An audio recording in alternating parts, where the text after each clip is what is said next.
छत्रपती शिवाजी महाराजांचा इतिहास कधी विसरायचा नाही महाराज. आणि म्हणून शंभूराजांचं महाराज कधी पण महाराज त्यांचं हुतात्म्य विसरायचं नाही. ते आपल्या प्राणाची आहुती देऊन महाराज 42 दिवस महाराज प्राणाची आहुती दिली महाराज.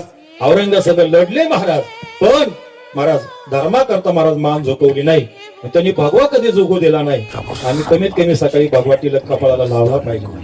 लावला पाहिजे. ह्या कपाळाचे पाहिलं मला राग येतो महाराज. महाराज कमीत कमी कपाळाला भगवा देवा लावायला काय हरकत आहे महाराज. वर्षातून एकदा धोतर घातलं पाहिजे महाराज. इतर धर्माचा तुम्ही विचार करा महाराज. ते त्यांच्या धर्माचं पालन केल्याशिवाय महाराज प्रार्थना स्थळामध्ये जात नाहीत महाराज. मग आम्ही कमीत कमी वर्षातून एकदा तरी धोतर घातलं पाहिजे, फेटा बांधला पाहिजे महाराज, भगवा तिलक लावला पाहिजे महाराज, कुर्ता घातला पाहिजे महाराज, आणि मग लक्ष्मी पूजन केलं पाहिजे. हे बावळाट बरमुडा घालतोय, टी शर्ट वर महाराज लक्ष्मी पूजन करतोय, याला तेव्हा लक्ष्मी प्राप्त होईल महाराज.